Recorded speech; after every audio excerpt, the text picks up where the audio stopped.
Swastiastu, Nama Budaya, Salam Kebajikan untuk kita semua. Yang terhormat Dewan Juri, Moderator Tim Pencatat Waktu, serta Dewan Pemerintah yang kami banggakan. Izin memperkenalkan diri, nama saya Anissa Mulia Rahmi sebagai pembicara pertama, Widi Nurjaisa sebagai pembicara kedua, dan Nurul Najwa Firmansyah sebagai pembicara ketiga. Kami dari SMA Negeri 3 Rangkas Bitung, Tim B.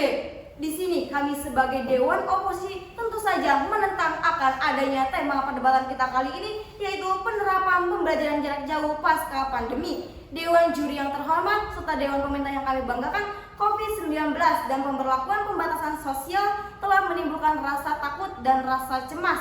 Instansi pendidikan juga menerapkan kebijakan pembatasan sosial, yaitu dengan memberlakukannya sistem pembelajaran jarak jauh yang menimbulkan berbagai polemik. Memasuki poin argumen saya yang pertama, Agus Sartono selaku Deputi Menteri Bidang Pendidikan dan Agama Kemenko PMK dalam siaran langsung di YouTube Kemendikbud, beliau berkata bahwasannya sistem pembelajaran yang tidak dilakukan secara tatap muka langsung berdampak negatif terhadap peserta didik dan berpotensi tingginya angka putus sekolah karena banyaknya peserta didik yang terpaksa bekerja demi membantu orang tua dan keluarganya di masa pandemi. Selanjutnya, Direktur Eksekutif Center of Education Regulation and Development Analysis, Indah Karismiadi, mengatakan bahwasannya pada masa pandemi ini mutu pendidikan di Indonesia menurun.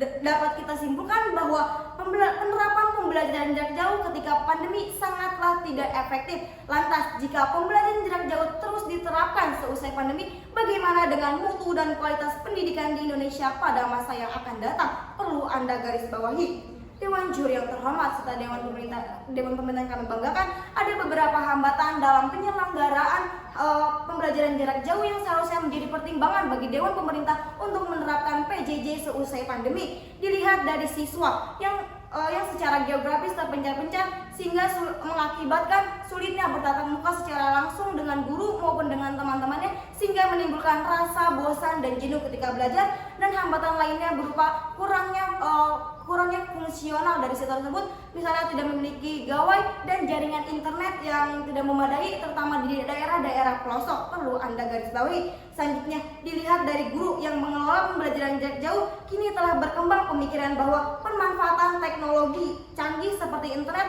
menjadi beban tambahan bagi guru tersebut. Dengan demikian, pembelajaran jarak jauh sangatlah tidak efektif diterapkan. Dan di sini kami sebagai Dewan Oposisi tetap memegang teguh eksistensi kami menolak akan adanya mosi perdebatan kita kali ini. Sekian, terima kasih. Baik, Assalamualaikum warahmatullahi wabarakatuh. Salam sejahtera bagi kita semua. Saya, Widi Nurjaisa, sebagai pembicara kedua tentunya menolak akan tema perdebatan kali ini. Memasuki argumen saya yang pertama, di mana adanya guru yang kurang berkompeten selama pembelajaran jarak jauh. Menurut Direktorat Jenderal Guru dan Tenaga Pendidik Iwan Syahril mengatakan ada 53,55% guru tidak bisa mengelola kelas selama PJJ, 49,24% guru terhambat mengakses PJJ, dan 48,45% guru kesulitan untuk menggunakan teknologi. Guru Indonesia belum dibekali dengan kemampuan beradaptasi dalam menghadapi pembaruan teknologi dan di masa pandemi saat ini. Ini berdampak pada penurunannya kualitas pembelajaran pada siswa saat PJJ. Lembaga survei Saiful Mujani terkait PJJ mengatakan 79,8% guru tidak melakukan interaksi sama sekali kecuali hanya memberikan tugas-tugasnya saja. Dan itu turut dirasakan oleh saya, di mana guru hanya memberikan tugas-tugas daripada memberikan pembelajaran materi-materi yang diberikan. Padahal dalam Undang-Undang Nomor 14 Tahun 2005 tentang Guru dan Dosen Pasal 10 Ayat 1 menerangkan kompetensi guru sebagaimana meliputi kompetensi pedagogik, di mana kompetensi pedagogik adalah pemahaman terhadap peserta didik dan pelaksanaan pembelajaran. Selanjutnya, dalam kasus pembayaran SPP, orang tua murid harus membayar penuh SPP sekolah walaupun pembelajaran dilaksanakan secara daring. KPAI menerima 5 pengaduan terkait murid yang tidak bisa mengikuti ujian PAT karena mereka belum membayar penuh SPP. Padahal pandemi mungkin saja orang tua terkena PHK dari pekerjaannya. Selanjutnya, ada adanya kurikulum COVID-19 dalam Surat Edaran Nomor 4/200 menyatakan kurikulum bukanlah prioritas. Namun pada fakta di lapangan masih ada guru yang mengalami kesulitan dalam mengaplikasikan kurikulum ini. Dan Kemdikbud juga memberikan dua opsi di mana sekolah bisa memilih antara kurikulum 2013 dan kurikulum pandemi COVID. Dengan adanya pemilihan dua opsi ini menyebabkan ketimpangan standarisasi pembelajaran yang berbeda di tiap-tiap sekolahnya.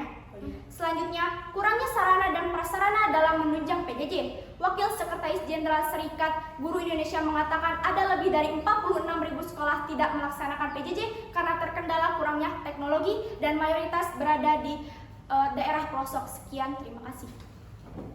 Baik, terima kasih. Assalamualaikum warahmatullahi wabarakatuh. Salam sejahtera bagi kita semua. Saya Nurul Najwa Firmansyah selaku pembicara ketiga dan pembicara kesimpulan dari Dewan Oposisi yang tentu saja menolak adanya mosi perdebatan kita pada kali ini, yaitu penerapan pembelajaran jarak jauh pasca pandemi. Dewan juri yang terhormat, setidaknya ada dua hal yang melatar belakangi mengapa saya menolak mosi perdebatan kita pada kali ini. Yang pertama, terganggunya kesehatan mental siswa, dan yang kedua, maraknya siswa yang putus sekolah selama pembelajaran jarak jauh dilaksanakan. Memasuki poin argumen saya yang pertama, terganggunya kesehatan mental siswa. Jovita Maria Ferliana selaku psikolog anak mengatakan ada banyak penyebab kesehatan mental pelajar terganggu selama melakukan pembelajaran jarak jauh. Yang pertama, kehilangan momen keseharian seperti mengobrol dengan teman-temannya. Yang kedua, timbulnya perasaan terisolasi dalam diri pelajar. Yang ketiga, frustasi saat PJJ karena masalah kuota, beban akademis, tidak mampu memahami materi, dan sampai ada yang putus sekolah. Jelas Jovita pada Jumat 20 Oktober 2020 di laman YouTube-nya. Dan fakta ini didukung dengan data survei penilaian cepat yang dilakukan oleh Satgas Penanganan COVID-19 BNPB 2020 menunjukkan bahwa 47% siswa merasa bosan di rumah, 35% siswa merasa khawatir tertinggal pelajaran, 15% siswa merasa tidak aman, 20% siswa merindukan teman-teman, 10% siswa merasa khawatir tentang kondisi ekonomi keluarganya. Perlu Anda garis bawahi. Dan saya juga membawakan contoh di mana Retno Listiarti selaku komisioner KPAI mengatakan bahwa siswa kelas 2 SMA di Kabupaten Goa nekat mengakhiri hidupnya dengan menegak racun rumput disebabkan karena mengalami depresi akibat pembelajaran jarak jauh yang dialaminya. Memasuki poin argumen saya yang kedua, maraknya siswa yang putus sekolah selama pembelajaran jarak jauh dilaksanakan. Nadiem Makarim selaku Mendikbud menyebut bahwa dampak negatif utama dari adanya pembelajaran jarak jauh yakni siswa bisa terancam putus sekolah, di mana data UNICEF mengatakan 24 juta siswa terancam putus sekolah permanen, dan fakta di Indonesia bahwasanya 7.751 siswa Cianjur putus sekolah karena pandemi dan pembelajaran jarak jauh ini, dilansir dari detik.com. Sebab banyak siswa yang terpaksa bekerja atas inisiatif pribadi atau dorongan orang tua lantaran kondisi ekonomi yang terdampak corona. Tentu saja ini bertolak belakang dengan pasal 31 ayat 1 Undang-Undang 1945 yang menyatakan bahwa setiap warga negara berhak mendapat pendidikan. Dewan juri yang terhormat, dapat disimpulkan dari argumentasi yang kami berikan bahwasanya PJJ belumlah efektif dan menimbulkan banyak dampak negatif yang nyata. Jika terus-menerus dilakukan akan berdampak pada risiko kesehatan dan sebagainya, karena sarana dan prasarana yang tidak memadai. Yang kedua, faktor atau pengajar yang gaptek, gagap teknologi. Yang ketiga, kesehatan mental siswa yang perlu diperhatikan, hingga maraknya siswa putus sekolah. Maka dari itu, Mendikbud telah mengendurkan syarat sekolah tatap muka pada konferensi pers virtual pada Jumat 20 November 2020 lantaran PJJ yang berdampak negatif. Pengamat pendidikan dari Universitas Brawijaya juga mengatakan bagaimanapun pembelajaran terbaik adalah bertatap langsung, di mana ada nilai yang bisa diambil oleh para siswa seperti nilai pendewasaan sosial, budaya, etika, dan moral. Dan kami mempercayai PJJ tidak perlu lagi dilaksanakan pasca pandemi, dan kami memiliki solusi untuk guru atau pengajar yang gagap teknologi, yaitu mengikuti pelatihan pembatik atau pembelajaran berbasis TIK untuk meningkatkan kompetisi TIK guru agar pembelajaran tidak membosankan dan efektif, karena tidak ada pembelajaran pembelajaran yang efektif tanpa guru yang kompeten. Jokowi pernah berkata, kebijakan apapun itu selalu perlu waktu untuk pembelajaran, tapi arahannya jelas. Dan kami, Dewan Oposisi, mengajak Dewan Juri dan Dewan Pemerintah untuk duduk bersama kami sama-sama menolak mosi perdebatan kita pada kali ini. Sekian, terima kasih.